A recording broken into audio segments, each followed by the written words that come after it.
Welcome to ASO Taster Lab in English. Configuring Group Policy with Windows Server 2008 Part 1. In this video, I want to show you how to configure a group policy with Windows Server 2008 and give you a few tips along the way. Group policy enables network administrators to specify a whole bunch of configuration settings from a central location and apply them to a Windows operating system on our client workstation and servers. We can control the user's desktop experience. For example, we might wish to remove access to the control panel to prevent users from making accidental changes. Or we might want to configure Internet Explorer to give users the same home page to create a more uniform environment. We can specify security settings such as the minimum length of passwords and even use it to deploy software. Let's close the Group Policy Management editor for a second and take a look at Active Directory users and computers.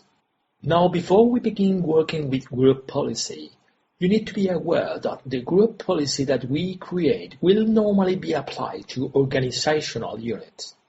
Organizational units have a book icon within the yellow folder, and that's how we can tell the difference between an organizational unit, such as domain controllers, and an ordinary Active Directory container like users.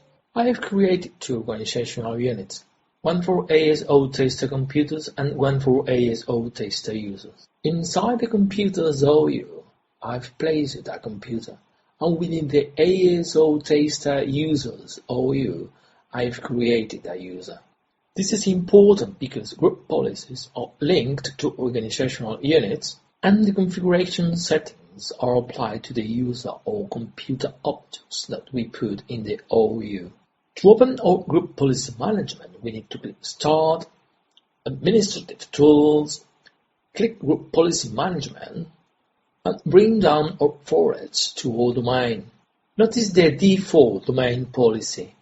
It's not a good idea to go messing around in there until you get really familiar with how group policy works, because it takes the highest precedence over all the other group policies. Settings in there are applied to the whole domain. That means at objects, users, including the administrator, computers, servers, and your domain controller. So you need to be careful. Also notice we've got a default domain controllers policy. Now again, with the default domain controllers policy, you need to take a little bit more care with this. It is there to ensure domain controllers have the same security policies. I will expand this a little bit and I will get on with creating a new policy. To create a new group policy object and link it to an organizational unit, we need to right-click the organizational unit, choose Create a GPO in this domain and link it here. Give your new GPO a meaningful name. I'm going to call it ASO Taster Users GPO and click OK. If we expand our Group Policy Objects container, there we can see our newly created ASO Taster User Group Policy object. If we expand the ASO Taster Users Organizational Unit, we can also see that the ASO Taster Users Group Policy object is linked to it. To configure our Group Policy object, we need to right-click it and choose Edit. Now you will notice the policy has two main sections, and it's important to understand the difference. Computer configuration settings are applied to computers when the computer first starts up. User configuration settings are applied to the users when the user logs on. And we have also got policies and preferences. And the difference between this is that policies are strictly enforced, and the users cannot change the settings you specify. Preferences aren't strictly enforced, and users can change the settings you specify. This offers more flexibility to the end user. Let's specify some users' configuration policies first by expanding our policies folder in the user configuration. Now there are loads of things we can set in here. I'm just going to make a few changes so that you get the general idea. and then leave it in order for you to explore things further yourself. I will just make the screen a little bigger. One of the things I'm going to do is restrict access to the control panel on our users' workstations to prevent them from going in there and messing around with things. So to do that, we need to click on Control Panel, and we need to go across to prohibit access to the control panel. To work on it, you can either double-click on it or right-click on it and choose Properties.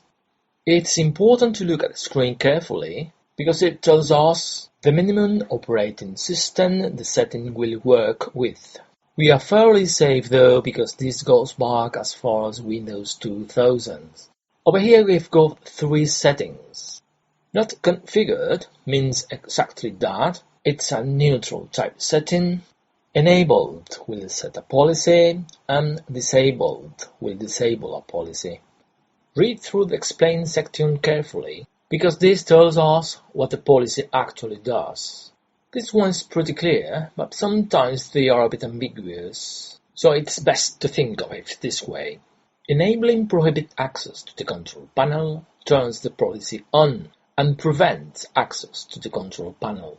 Disabling prohibit access to the control panel turns the policy off and allows access to the control panel. I don't think of it as enabling or disabling the control panel. You are enabling or disabling what the policy says it will do. I want to prohibit access to the control panel, so I'm going to click Enabled and click OK. And we can see our policy is now enabled. Next, let's configure some proxy settings in Internet Explorer for our users and will prevent them from changing the settings. So I'm going to go across to Windows Settings, Internet Explorer Maintenance. I'm going to double-click Connection and Proxy Settings. I'm going to put a tick next to Enable Proxy Settings, specify a proxy server and a port, and click OK. I want to turn off the option to automatically detect proxy settings, so I'm going to untick Automatically Detect Configuration Settings and click OK. I also want to specify the user's homepage, so click on URLs and go to Important URLs. Tick Customize Homepage URL, specify the homepage URL, and click OK. And finally, we want to prevent our users from changing those proxy settings. So we need to click on Windows Components, we need to click on Internet Explorer, and we need to choose Disable Changing Proxy Settings. Read through the policy explained carefully. If you enable this policy, the user will not be able to configure proxy settings. So we click Enabled and click OK. As we can see, our policy is now enabled. So far, we've configured a Windows application in Internet Explorer. We have prevented our users from accessing the control panel and changing things in there, which should hopefully help reduce the number of support calls to the IT help desk. Let's now configure a computer group policy. I could configure my computer settings here, but I want to create a new group policy to hold my computer policy settings. You don't have to do it this way. You can create everything in one policy and link the same group policy object to the OU containing all of the users and computers. But I like to keep them separate to make management much easier.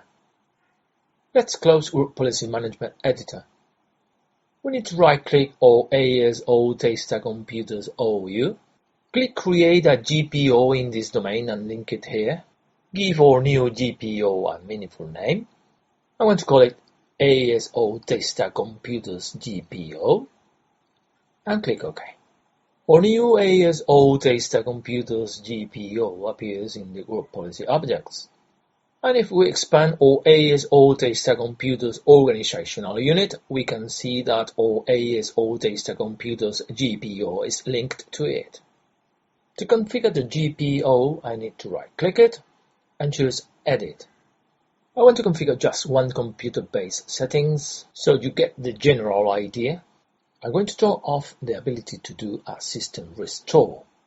So I'm going to expand policies, Go to Administrative Templates, Expand System, click on System Restore, and double-click on Turn off System Restore to edit it.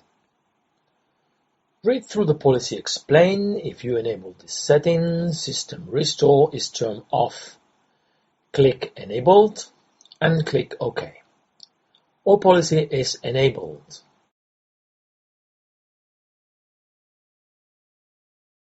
So let's log on to our client computer so you can see things from the user's perspective.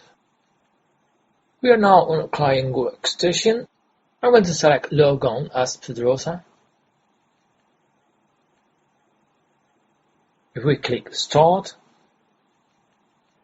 notice we have not got Control Panel. If we try to search for it and click Control Panel, we are prohibited from accessing the Control Panel. If we go to Internet Explorer, there is the default homepage that we configured. If we go to Tools, Internet Options, Connections, and LAN Settings, there is the proxy server settings we specify, and as we can see the gray fields, so we can't change them. And now I'm going to log on as the domain administrator. Now if we click Start,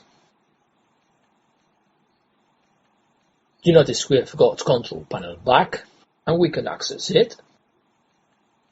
But if we click Start and go to All Programs, Accessories, System Tools, and click on System Restore, the computer policy we set prevents us from doing a system restore.